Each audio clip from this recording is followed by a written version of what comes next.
देखो सर, एक चीज़ आपको मैं कह रहा हूँ हमेशा याद रखनी पड़ेगी कि यहाँ शेयर बाज़ार का उतार चढ़ाव सिर्फ इस बात का सबूत नहीं है कि आपके पोर्टफोलियो में कोई प्रॉफिट हो रहा है, आपके पोर्टफोलियो में लॉस हो रहा है और आप उसे देखते जा रहे हो।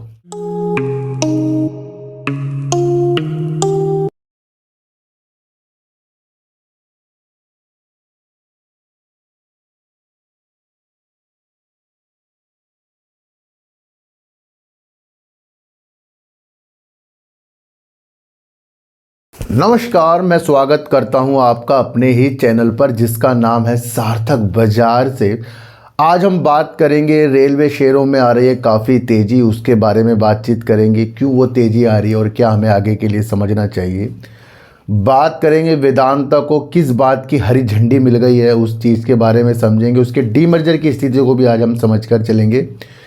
तीसरी बात करेंगे, एक बहुत बड़ा टेंडर सरकार की तरफ से निकाला गया जो इलेक्ट्रिक बसों के लिए है और देखने को ये मिल रहा है भारत के अंदर दिग्गज जो पुरानी कंपनियां हैं, अशोक लीलैंड, टाटा मोटर्स, एक कंपनी और है, नाम पढ़ लेना, वो तीनों इस योजना से बाहर रही है। और ये भारत का सबसे बड़ा टेंडर था ये, जिसके अंदर 10,900 बसें और 10,900 करोड़ रुपए की प्रोत्साहन यानी कि कुछ सब्सिडी वाली स्थितियां चीज़ों के साथ थी। सरकार की एक योजना थी जिसके अंदर इतनी बसों का निर्माण करना था। और देखने को अगर हमें ये मिले कि ये तीन कंपनी जो हम सोच रहे हैं कि अगर इनको मिल जाता तो वो बहुत बेहतर हो सकता था, पर नए ज़माने की कंपनियों को करीब करीब ये टेंडर मिल गए हैं। तो अगर इन कंपनियों को मिलते तो आप सोचो कि भैया ये पहले ही कितना बेस्ट वर्क अशोक लीलैंड हो गया, आपका टाटा मोटर्स कर रही है। चलो उस विधि को भी आज हम समझ कर चलेंगे। देखो सर, एक चीज़ आपको मैं कह रहा हूँ हमेशा याद रखनी पड़ेगी कि यहाँ शेयर बाज़ार का उतार चढ़ाव सिर्फ इस बात का सबूत नहीं है कि आपके पोर्टफोलियो में कोई प्रॉफिट हो रहा है, आपके पोर्टफोलियो में लॉस हो रहा है और आप उसे देखते जा रहे हो। इस बात की गारंटी नहीं है कि इन चीज़ों से आप बहुत कुछ समझ जाएं कि भैया अगर उतार चढ़ाव हो रहा है तो मुझे इतना प्रॉफिट आ रहा है, मुझे इतना लॉस आ रहा है। अगर सब कुछ यही चीज़ है तो फिर बार बार हमारा दिल अच्छी अच्छी कंपनियों से टूटता क्यों है? और जब वो अच्छी अच्छी कंपनी टॉप पर होती हैं तो दिल जुड़ता है, और जब वही कंपनी काफ़ी नीचे होती है तो दिल टूट जाता है, और फिर वो भागना शुरू करे तो दिल जुड़ जाता है। तो ऐसे दिल तोड़ना, दिल जोड़ना, पोर्टफोलियो की स्थितियों को इस हिसाब से देखना, उतार चढ़ाव के हिसाब से देखना, तो यानी कि बाजार के अंदर हमने कुछ भी उस स्थिति को नहीं समझा कि जहां दूर की स्थितियों को समझकर कुछ चीज़ें की जाती हैं। देखो सर, खरीदना बेचना, शेयर प्राइस का ऊपर नीचे जाना सिर्फ उतार चढ़ाव नहीं है। इन्हीं दो चीज़ों के अंदर बहुत लोग इंट्राडे में व्यापार कर रहे हैं। यानी कि अगर आपको लगता है कि किसी शेयर का हाई 600 रुपये है और वो गिर गिर के 300 आ गया है, तो वो गिरने पर भी किसी व्यक्ति ने प्रॉफिट कमाया है और गिरने पर भी इतने ऊपर से कुछ व्यक्तियों ने लॉस भी कमाया है। तो यानी कि उतार चढ़ाव अगर नहीं रहेंगे तो बाजार के अंदर कौन कमाएगा? देखो, मान लो एक शेयर 10 रुपये का है और वो 10 में ही है 10 साल से, ना ऊपर जा रहा नहीं नीचे जा रहा है, तो उससे आप क्या समझोगे? मज़ा आएगा आपको? कुछ अच्छा लगेगा आपको कि 10 का शेयर 10 में ही है, ना ऊपर जाता ना नीचे जाता है? कहाँ कमा लोगे आप? तो जब प्राइस ऊपर जाता है तो कुछ लोग प्रॉफिट देखते हैं, जब प्राइस ऊपर जाता है तो कुछ लोग लॉन्ग देखते हैं, जब प्राइस वहीं से लौट कर आता है तो लॉन्ग वाले उसको सोचते हैं फंस गया। बहुत गंभीर विषय बता रहा हूँ और इन्हीं इसी हिसाब से आपको मजबूत होना पड़ेगा। तो यानी कि जब भी शेयर प्राइस के अंदर किसी भी कंपनी के अंदर तेज़ी आएगी तो उसको भी समझ लो, गिरावट आएगी आपको उसको भी समझना, यानी कि व्यापार हो रहा है। आज आपको रेलवे सेक्टर के अंदर 2-3 दिन से काफ़ी तेज़ी देखने को मिली है और ये वीडियो मैंने आपके लिए कुछ दिन पहले ही बनाई थी, जहां पर आज के दिन 26 दिसंबर 2025 को भारत के रेलवे किराए जो है, रेलवे जो सेक्टर है उसके अंदर किराया बढ़ने वाला है। और मुख्य कारण तेज़ी का यही बताया जा रहा है। तो यानी कि ये जो किराया बढ़ने वाली जो तेज़ी है, इससे आपको तेज़ी देखने को मिल गई। तो यानी कि किसी प्राइस को ये न्यूज़ ऊपर लेकर चलेगी और अच्छा प्राइस देकर चला गई। तो यानी कि वो न्यूज़ है जो हमने पहले डिस्कस इसके बारे में कर लिया था। तो आज इसकी तेज़ी है। दूसरा, यहाँ और तेज़ी भी देखी जा रही है। वो किस लिए? क्योंकि बजट के अनुसार कुछ रेलवे में कुछ विश्लेषक सोच रहे हैं कुछ अच्छा खासा होगा। तो ये भी हमने पहले समझ लिया। अच्छा, अगर आपको देखने को मिले कि भैया टैक्स मेको रेल हो गया, RVNL हो गया, IRFC हो गया, रेलटेल हो गया, अन्य रेलवे के सेक्टर के शेयर हो गए, बहुत भाग रहे हैं, तो यानी कि ये बहुत भाग गए क्या? देखो सर, एक चीज़ मैं आपको बताऊं, अगर हम RVNL की स्थितियां देखें तो इसका जो हाई था 2024 में लगा था 647 रुपये करीब का। आज कितने रुपए में है? 390 रुपये में बढ़ने के बाद टॉप क्या है इसका? 647 का है। तो अभी तो टॉप से बहुत नीचे है। दूसरा, अगर हम IRFC की स्थितियाँ देखें तो 229 का इसका हाई था। आज कितना है? 130-133 रुपये करीब में है। और इसी शेयर के अंदर काफ़ी गिरावट भी हुई है। और इसी शेयर के अंदर अभी मैंने आपको बताया था, किसी विश्लेषक ने कहा था कि ये शेयर 100 से नीचे भी आ सकता है। आज कहाँ 30 रुपये ऊपर भाग गया ये शेयर। तो यहाँ भैया किसी भी चीज़ को आपको बिल्कुल पक्का प्रूफ की तरह नहीं समझना है, आपको एक साइकोलॉजी समझनी है। अगर हम अच्छा रेलटेल का ही समझें तो इसका हाई अगर हम देखें तो 483 रुपये करीब का है। और अगर हम टैक्स मेको रेल का हाई देखें 296 रुपये। और सारे के सारे मैं आपको बता दूं जो हाई बने थे ये 2024 में बने थे। तो वहाँ से अगर आप स्थितियाँ देखें, RVNL की देख लें, IRFC की देख लें, टैक्स मेको रेल की देख लें, जिसका 296 रुपये का हाई था, आज 140 रुपये में है।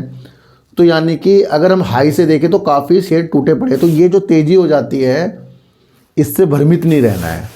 देखो सर, मैंने आपको भी कुछ दिन पहले एक वीडियो बनाई थी जहाँ पर मैंने कहा था कि तेज़ी को तो चलो होती है, गिरावट होती है, पर आपको RVNL का काम समझ लेना है, IRFC का काम समझ लेना है, IRCTC क्या कर रही है वो समझ लेना है, टैक्स मेको क्या कर रही है, जुपिटर वैगन क्या कर रही है, वो चीज़ समझनी है। और आपको समझना है कि क्या ये चीज़ जो है इसके अंदर वर्क कर रही हैं, क्या ये सिर्फ सीमित अवधि के लिए हैं या आगे भी इसमें कुछ काम होंगे। मैं आपको फिर कह रहा हूँ, मल्टी बैगर शेयर जो भी बनता है वो आपको आपके अमाउंट को कई बार डबल भी दिखाएगा और आपके अमाउंट को जो डबल हुई है उसे लॉस में भी दिखा देगा। आप यहीं से देख लो ना, जब 647 रुपये तो RVNL भी हाई गया था, उस वक्त बहुत खुश थे लोग। और जब RVNL बहुत नीचे आ गया उस वक्त दुखी हो गए थे, इसी तरीके से और अन्य शेयरों में हो गए थे। पर आज जो तेज़ी आई तो आप वो दुख वाली चीज़ भूल गए हैं। मैं ये समझाने की कोशिश कर रहा हूँ कि अगर आज इतने शेयर तेज भागे हैं तो वो न्यूज़ क्या है। दूसरा, अगर आप हाई से देखें तो हाई से अभी काफ़ी नीचे हैं। और अगर आपका लॉन्ग टर्म का विषय है तो इन तेज़ी के हिसाब से रहना है आपको बिल्कुल भी नहीं है, आपको लॉन्ग टर्म देखना है। ये जो चीज़ें होती हैं ना तेज़ी वाली, अच्छा RVNL जब टॉप से नीचे आया तो उस वक्त भी कुछ लोगों ने तो कमाया ही होगा ना भाई, तभी तो बिकवाली हो रही है ना। तो ये एक तरीके का मौसम है कि आज सर्दी का मौसम हो गया, कल को गर्मी का आएगा, फिर बरसात, इस तरह से मौसम आते हैं।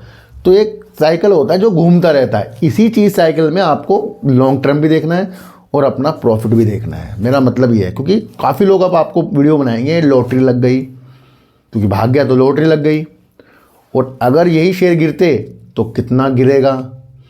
तो अगर हमें ऐसी वीडियो देखनी है कि कोई तेज़ी में बनाए कि लॉटरी लग गई और गिरावट में बनाए कि कितना गिरेगा, तो हम तो कठपुतली बन गए उनके हाथों की। आपको काम वर्क समझ लो, उतार चढ़ाव तो बाज़ार के अंदर चलते रहते हैं, ये मुझे आपको बताना था। अच्छा, अब हम बात करेंगे वेदांता की। वेदांता की बात करने से पहले वेदांता के डीमर्जर के बारे में समझेंगे।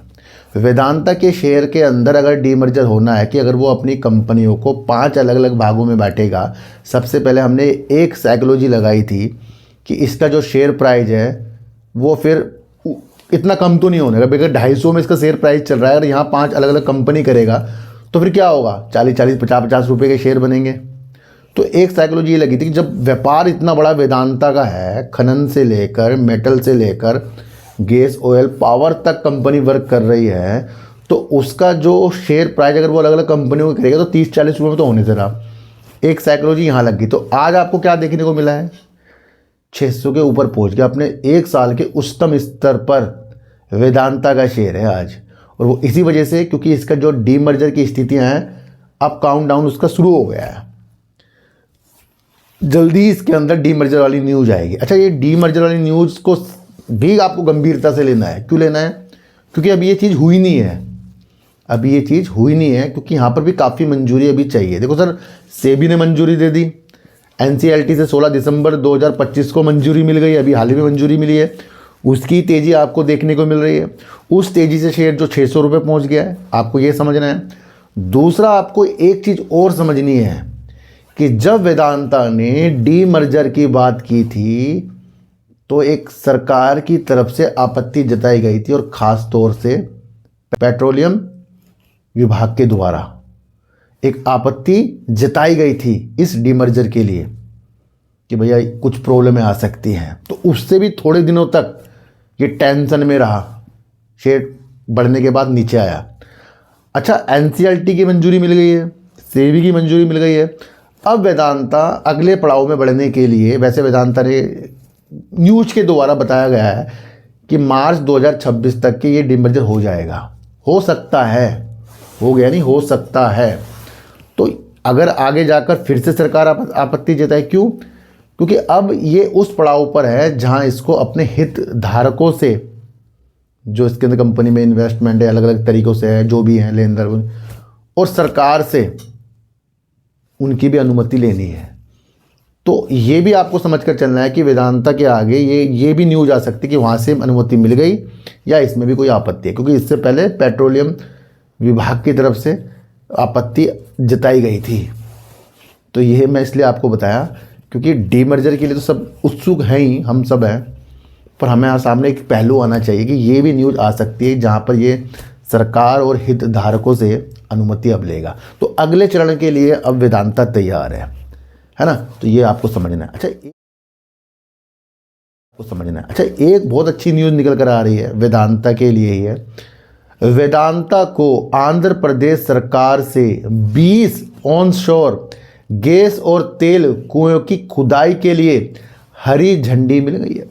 ऑनशोर यानी कि ज़मीन के अंदर खोदकर तेल और गैस निकालना, ड्रिल करके अलग अलग तरीके से, जो भी वेदांता करता होगा। इसकी एक कंपनी है, सहायक कंपनी है, Cairn oil and gas company. तो उसके द्वारा कंपनी को ये हरी झंडी मिल गई है यहाँ पर ये अपना उत्पादन और मंजूरी मिलने के, क्योंकि और इसके द्वारा जो भी विभाग से मंजूरी होती है उसके मिलने के बाद यहाँ पर परिचालन जो शुरू है वेदांता कर देगा। और 20 ऑनशोर कुएं यानी कि ज़मीन के अंदर से, समुद्र के अंदर से, ज़मीन के अंदर से खुदाई करके तेल और गैस को निकालने के लिए ये जो इस तरीके की मंजूरी मिली है, यहाँ से वेदांता को आपको मजबूत स्थिति में देखना है। पर इसके अंदर भी ये स्थिति है कि ये विभागों से, जो भी उससे संबंधित विभाग है वहाँ से इसको परमिशन चाहिए। एक और इसके अंदर चीज़ें हैं कि वेदांता को ना जो इसके अंदर जरूरत पड़ेगी, भैया डील के लिए पानी पुनी की जरूरत पड़ेगी, अलग अन्य कार्यों के लिए पड़ेगी, तो ये न्यूज़ थोड़ी सी समझ लो आप। देखो सर, नियमों के अनुसार आवेदक को परिचालन शुरू करने से पहले संबंधित विभागों से सभी आवश्यक अनुमतियां प्राप्त करनी होगी। इसमें कहा गया है कि बंदर नहर, केडीएस नहर नेटवर्क, जल निकासी नेटवर्क, तालाबों, जलाशयों या किसी अन्य सतही जल स्रोतों से सिंचाई नहर स्रोतों से पानी नहीं लिया जाएगा। भैया सब चीज़ से तो सरकार ने इसको मना कर दिया, यहाँ से अगर ये टेंडर मिलता तो यहाँ से पानी नहीं लेगा, तो यानी कि पानी का इंतजाम अब वेदांता को यहाँ खुद करना पड़ेगा। तो उसमें थोड़ी सी मुश्किलें आ सकती है जिस तरह से भैया लिखा है, क्योंकि हमें हर एक चीज़ को समझ कर चलना पड़ता है। ख़ास बात यह है कि इसे 20 ऑनशोर गैस और तेल की खुदाई के लिए हरी झंडी मिल गई है। तो ये वेदांता की कहानी है, इसे भी आज हमने समझ लिया। अच्छा, अब हम बात करेंगे, अगर हम देखें तो टाटा मोटर्स हो गया, अशोक लीलैंड हो गया, ई बसों में वर्क कर रहा है और भारत की पुरानी कंपनियां हैं ये।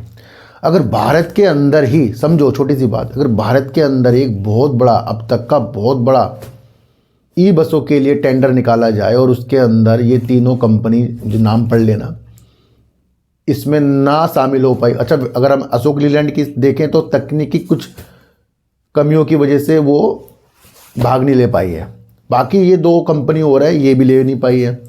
तो यानी कि पुरानी कंपनियों को इतनी बड़ी जो टेंडर था, जो करीब करीब 10,900 करोड़ रुपए का और 10,900 ई बसों का ही टेंडर था। तो यहाँ से इन बसों के लिए अगर हम देखा जाए तो इनको नहीं मिला है और अन्य 2 कंपनी को मिल दिया है जो नई कंपनियाँ हैं। इसमें से एक कंपनी अभी आपको आईपीओ भी लाते हुए देखने को मिलेगी। अच्छा, ओलेक्ट्रा ग्रीन टेक जो है ये भी आपको पता है पुरानी कंपनी है थोड़ी बहुत, तो उसको भी मिला है। लेकिन 80% अगर हम देखें तो इस टेंडर का 2 अन्य कंपनियों को मिला है, उसके बारे में थोड़ा सा समझ लें। तो सर ये भारत का सबसे बड़ा ई बस टेंडर था, लेकिन टाटा मोटर्स, वीई कमर्शियल और अशोक लीलैंड इसे हासिल करने में चूक गए हैं। तो आप ये समझकर चल सकते हैं, नई पीढ़ी की इलेक्ट्रिक बस निर्माता ने भारत के सबसे बड़े टेंडर में धावा बोल दिया है और 10,900 करोड़ रुपए की पीएम ई ड्राइव योजना के तहत पेश की गई 10,900 ई बसों में से लगभग 80% पर कब्जा कर लिया है, जिससे पारंपरिक खिलाड़ियों को अपने प्रयासों का कोई खासा परिणाम नहीं मिला है। हाल की निवेशों से उत्साहित होकर पीएमआई इलेक्ट्रो मोबिलिटी, दूसरा एका मोबिलिटी जैसी कंपनियों ने आक्रमण और आकर्षक मूल्य निर्धारित की पेशकश की, जिसके परिणामस्वरूप उन्हें क्रम से 5,210 और 3,485 ई बसों का अनुबंध प्राप्त हुआ। तो इन 2 कंपनियों ने करीब करीब 80% तक के कब्जा कर लिया है। तो ये आप समझकर चल सकते हैं। अच्छा, पीएम ई ड्राइव योजना एक ऐसी योजना है जहां पर देश के अंदर ईवी को बढ़ावा देने के लिए, चाहे वो 2 व्हीलर हो, 3 व्हीलर हो, 4 व्हीलर हो, ई बसें हों, उसको बढ़ावा देने के लिए सरकार जो है सब्सिडी देती है। तो उसके तहत ये चीज़ें की गई है, जहां पर अशोक लीलैंड, टाटा मोटर्स और एक अन्य कंपनी इस में भागीदारी नहीं कर पाई। थोड़ा सा ये सोचो कि अगर ये प्रोजेक्ट इन कंपनियों को भी मिलता तो कितना अच्छा सुनहरा अवसर इन कंपनियों के लिए होता है, ये आप समझ सकते हैं। अब मिला किसे, तो वो मैंने आपको बता ही दिया है। तो पीएम ई ड्राइव योजना के तहत 10,900 इलेक्ट्रिक बसों के लिए हुए बड़े टेंडर में अशोक लीलैंड तकनीकी कारणों से बोली जमा नहीं कर पाया था, जिससे वह इस टेंडर प्रक्रिया से बाहर हो गया। जबकि पीएमआई इलेक्ट्रो मोबिलिटी, एका मोबिलिटी और ओलेक्ट्रा ग्रीन टेक जैसी कंपनियों ने ऑर्डर हासिल किए हैं। ये टेंडर भारत में इलेक्ट्रिक बस क्रांति लाने के लिए है, जिसमें दिल्ली, बेंगलोर जैसे शहर शामिल हैं। तो ये थोड़ी सी विषय जो है कि भैया अगर ये टेंडर अशोक लीलैंड, टाटा मोटर्स को मिलता तो बात ही कुछ और होती। तो भैया ऐसी ऐसी न्यूज़ भी हमें समझ कर चलनी पड़ती है। आज की वीडियो आपको कैसी लगी एक बार मुझे ज़रूर बताना। देखो सर, मैं आपको फिर कह रहा हूँ, मेरा कोई भी माध्यम शेयरों को खरीदवाने बिकवाने का बिल्कुल भी नहीं है। मैं न्यूज़ बेस्ड वीडियो बनाता हूँ और न्यूज़ से आपको अपडेट करवाता हूँ। अगर कल मैंने आपको HFCL के बारे में बताया तो उसके फंडामेंटल, उसकी न्यूज़ के बारे में बताया और वो QIP ला रहा है, उस वीडियो को भी आपको समझा दिया है ना। तो मैं कह रहा हूँ कि आपको सिर्फ देखने के, समझने के उद्देश्य से वर्क करना पड़ेगा, काम आपको खुद ब खुद करना पड़ेगा। तो किसी को भी खरीदने बेचने की नीतियाँ मेरे चैनल पर बिल्कुल भी नहीं है। मेरा कोई टेलीग्राम, कोई व्हाट्सएप ग्रुप नहीं है और ना ही आज तक मैंने बनाया है। तो सर सच्ची वीडियो देखिए, अच्छी वीडियो देखिए, समझ कर देखिए, किसी की बातों में आपको आना ही नहीं है, चाहे मैं क्यों ना हूँ।